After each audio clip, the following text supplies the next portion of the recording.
The eighth house is the house of love. Your Scorpio house, Scorpio in the eighth house rule love. Listen to this case study, okay? So I just read a chart, a Leo South Node, Aquarius North Node, okay? But it's a Leo South Node in the eighth house, Aquarius North Node in the second house. So she's going from Leo to Aquarius, but she's also going from eighth house to second house. That's like, and if you have any of these placements, listen up closely and learn yourself and learn your chart through this case study. But the house matters too. So if you're going from eighth house to second house, that's like a Scorpio South Node, Taurus North Node, okay? The eighth house is the Scorpio house. The second house is the Taurus house. So again, she has a Leo South Node in the eighth Scorpio house. So I suggested, I read my charts, I do the South Node, the North Node, and the Rising first. So I said, you were born with that Leo, you were born into a world of kids, entertainment, drama, romance, weddings, high level this, superstar. No, with the Leo South Node, you're going from superstar to humanitarian. You're going from being idolized to being idealized, okay? You're going from a world of entertainers, superstars, to a world of influential people, rebels, friends, friend groups.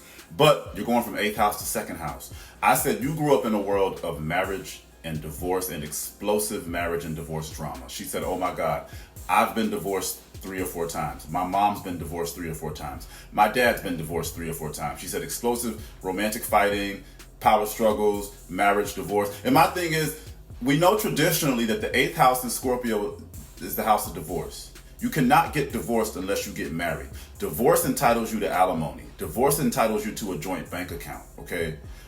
But you cannot get divorced unless you get married. Scorpio is also ruled by Mars. The eighth house is ruled by Mars. It's not just about endings, it's about new beginnings. Marriage is a new beginning. And then I said, your pride, I look at this like science. Leo in the sun houses our pride, our ego. With hers in the eighth house, and that being her South Node, you came from a world, you were probably a superstar couple, you were married, you were doted on, you were worshipped as a wife, and then what is exchange? If you have a South Node in Scorpio or the eighth house, you have a propensity to exchange. Baby, I know a Scorpio South Node, always lighting candles for a man. A man in relationships, that is her life, that's been her life, all her life. But that, in its shadow, Scorpio is obsessed, succubus, incubus energy. My quadruple Scorpio best friend was getting married in high school at 17 years old.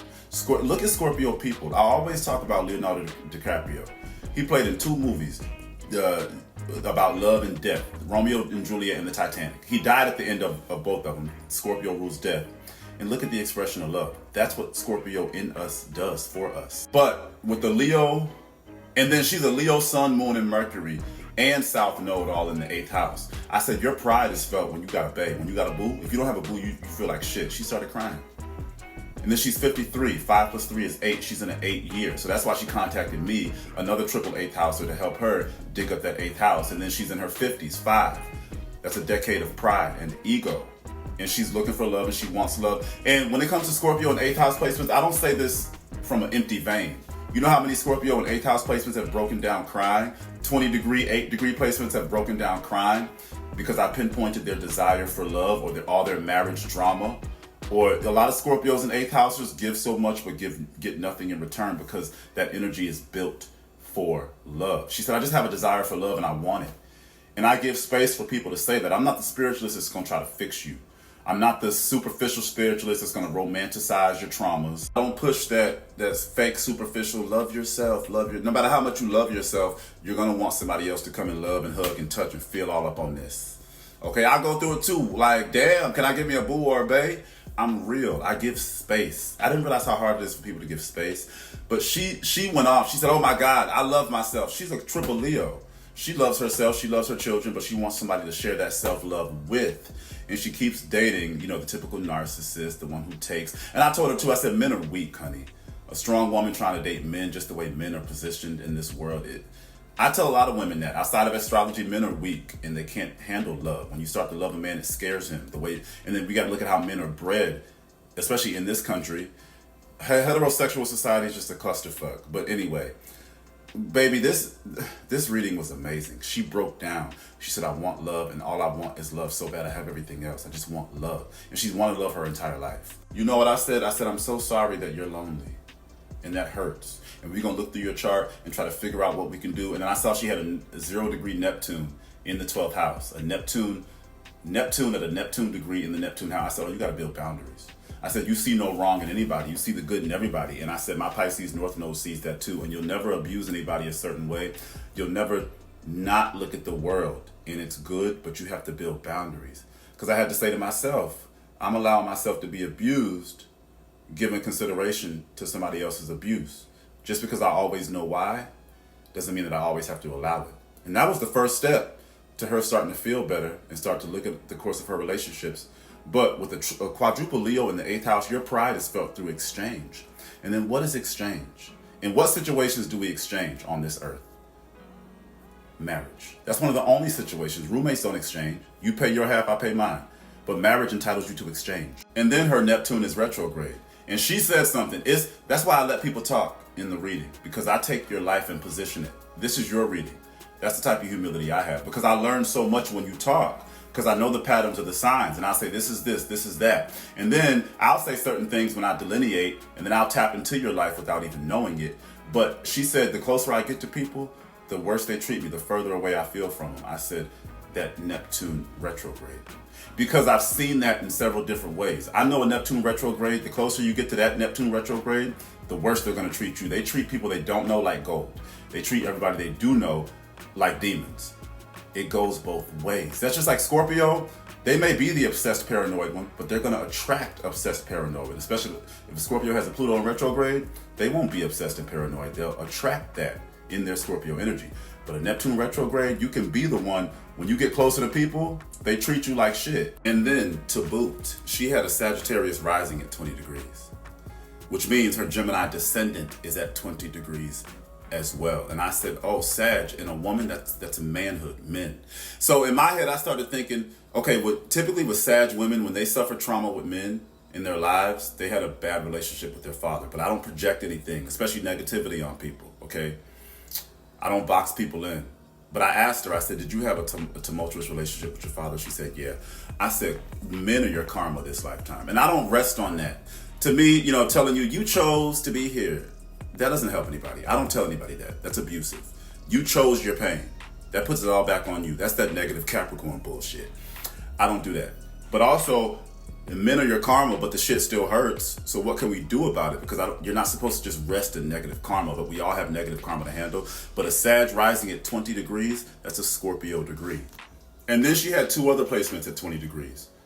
So I said, you have so much Scorpio. She's like, she's been getting readings for so long, and nobody's ever pointed out all that Scorpio in her chart. She's a triple 8th houser with 3 placements at 20 degrees, but it's her rising in Sag. Anytime I see Sag and Scorpio in a woman, men are going to be your heaven, men are going to be your hell. In all her life, and she had a tumultuous relationship with her. So I said, there's something, and I see this a lot. I have Sagittarius rising friends. I have one Sag rising friend who doesn't know her father. She's a late degree Sag rising with a lot of Sag in the 12th house. You got to get into the details of the chart. That's why I don't do whole signs. I do Placidus. You got a 22 degree Sag rising. You have so much Sag in your 12th house. So your 12th house might start in Scorpio, but it's only got 3 degrees Scorpio in it. It has mostly Sag in it. So you have to factor that. That's a lot of 12. The 12th house is the house of karma, our intuition, psychic sense, past lives. You were probably a man in your past life. You have a lot of man stuff to deal with in this life. And the first thing I say when I start my readings is tell me what doesn't resonate. Tell me if I'm off base, and tell me if this is not connecting with you. That's the first thing I say. Outside of my authoritative, bitchy, little confident, smart shit. Period. I'm so humble because this is your reading. And baby, the way she boohoo cried, that is release. That's what I'm here for. Like, I'm here to inherit pain. See, people don't realize going to a job, I'm blessed not to have to go to a 9 to 5, because regardless of what, with a Pisces North Node, I'm going to inherit traumas wherever I go. I'd rather do it like this.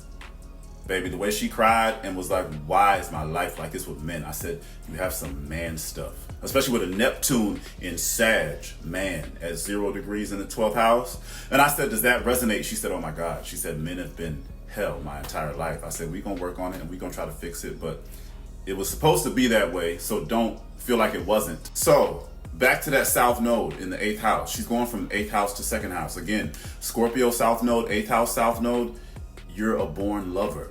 You're born to love. Scorpio placements, born to love, but you're moving into that second house in Taurus. And even the Greek mythology behind Taurus. I'm gonna do a separate video on this. But it was either Zeus or one of them. Zeus disguised himself as a bull to go get Hera. I think it was Hera. I don't be knowing all the names, but I know the story, okay?